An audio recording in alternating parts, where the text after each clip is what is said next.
What prompted me to join politics? It's because of my determination and also the resilience that I had, and my dad being a politician and also being among the campaign agents of my dad by that time. We moved up and down. So during his passing on, I decided to fall into his footsteps and definitely complete what he had started. During that time when you were his campaign agent, what was the experience like being active in politics? It was tough, and besides being tough, of course, I learned a lot of things from my dad, hard work, and also I learned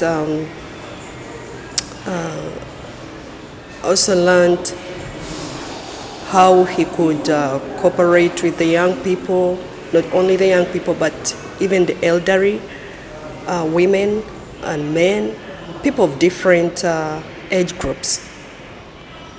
When he won elections, of course, I was very happy, like any other person would be happy.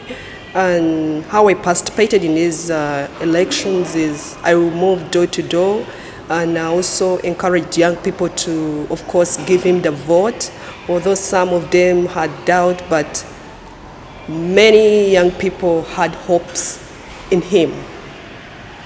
So the majority of his votes came from young people. May his soul rest in peace, I would say. My dad, actually on that day when my dad passed on, I was working with Jubilee Insurance, and I was in Soroti by then. So I met my dad before he proceeded to Katakwi, because the next day he had a talk show in Soroti. So when I spoke to him, he promised me to come back, but unfortunately, that's the day he passed on. When I received the news, it was really very sad, and I couldn't believe it because I had spoken to him. I couldn't believe until I reached and saw his body. That's what I can say. It was a very sober, sad moment in our family and in Wusu County. Having worked with my dad in the field of politics, and I knew his goals, what he wanted for the people of Wusu, I definitely had the courage to step in and take over from where he had stopped. It wasn't easy because we just from burying him, then here is me stepping into his footsteps and also campaigning. So it wasn't easy, but I thank God that I had people that were on my side, like Honorable Mary Susan, Honorable Jessica Alupo, the Vice President.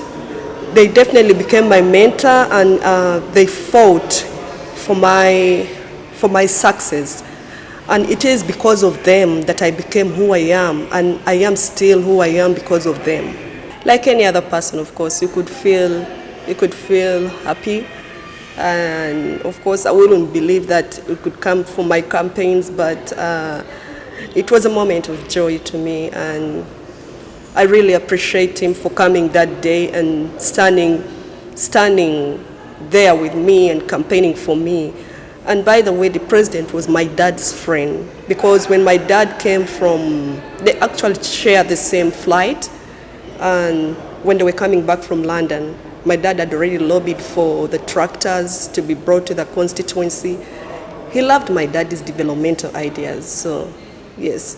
I was very overwhelmed, I was very happy. I didn't actually know what happened during the voting day, because I was so tired from the previous days of the campaign, and during the last day when we were going to vote, I just went to the polling station, voted, and I went to sleep. Then I told my aunt, the VP, that I know we will make it, so I don't have to sit awake and wait for the results.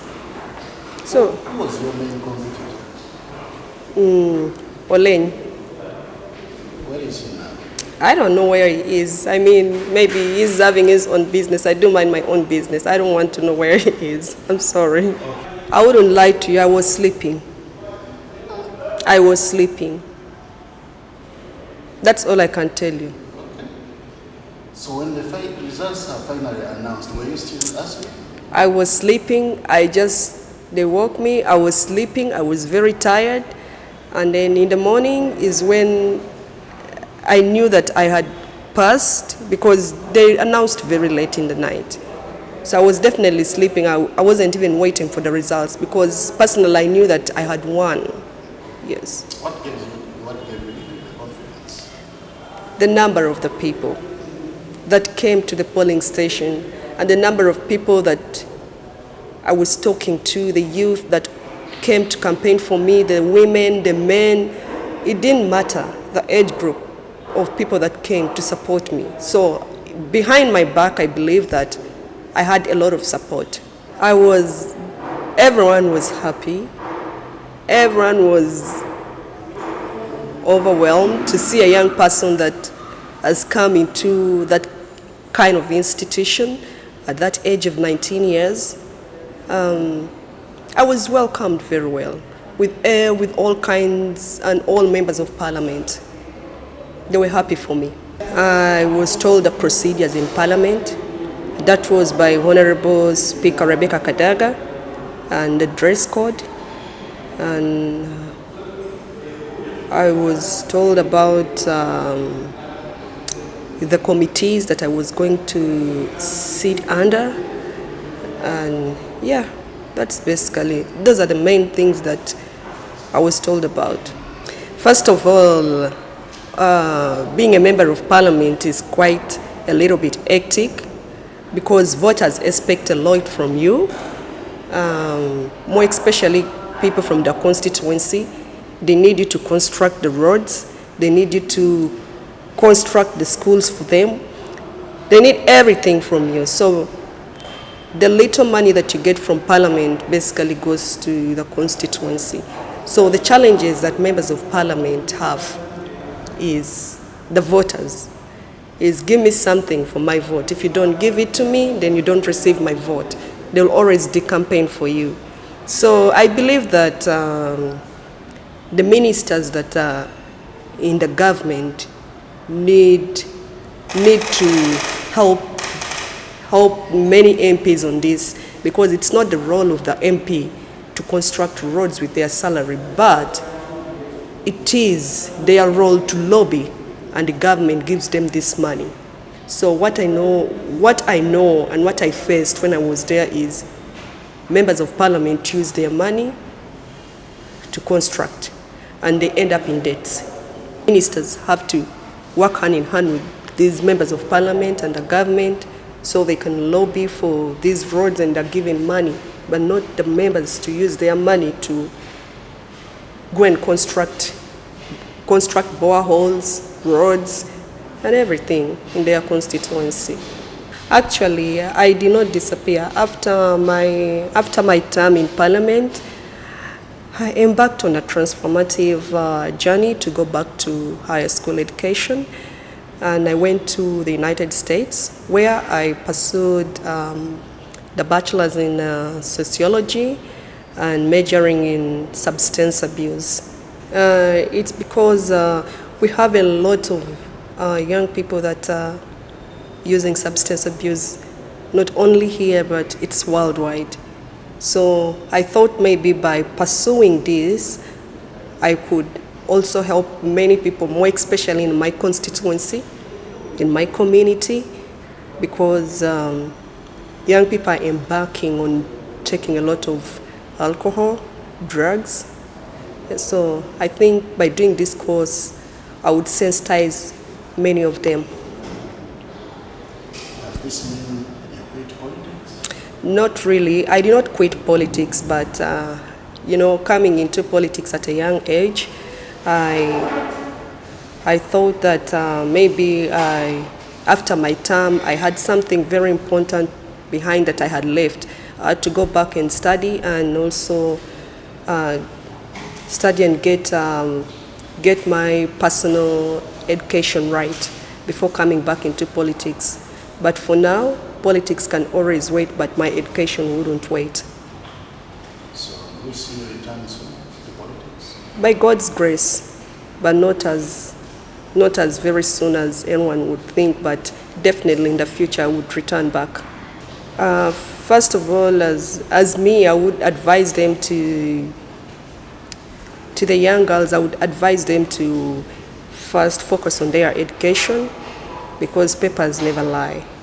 Let them focus on their education, and then if they want to join politics, they can always come in at a later age, because politics can never run anywhere. It's always there. As for me, because right now I am working hand in hand with a friend of mine. She studied with me in the United States, and she did gerontology. What we're planning is to make sanitary towels for the young girls, and reusable, to be precise. And we wrote a concept to the Parliament of Uganda to see how they can help us, because we are planning to open up a warehouse, or let's say something that we can invite people to come and help us sew those reusable pads, and we can distribute them to up countries, schools in up countries, so we can help a lot of young students to stay in school. How many are you targeting? Yeah, we are right now, we are targeting around 5,000. We are targeting 5,000, and I'm also trying to lobby, because I know of a team that supplies sanitary towels. I'll be taking them to Katakwi to supply to schools, so our girls also can as well stay and study without bothering that they don't have sanitary towels, their clothes are going to be stained and all that. I think I am someone so private that I don't need to air out my private matters and family issues out there, so I kindly beg you to respect. Okay. Yes. So much. Apparently right now I'm in real estate, but I'm also looking forward to pursue my education, my master's in counseling and clinical psychology at University of Toronto University. It's called University of they changed the university's name. Toronto Metropolitan University. That's where I'll be pursuing my master's in counseling and clinical psychology. I spend my free time lobbying for my constituents, for my community. I move to each and every office to see that I can at least, despite the fact that I'm not a member of parliament, but of course I have the love for my people in Wusuk. And the love for the women, the love for the children. So I spend my time seeing how I can help them. First and foremost, I would like to thank His Excellency, the President of Uganda, because it's him that sponsored my education, and also his team that was there for me.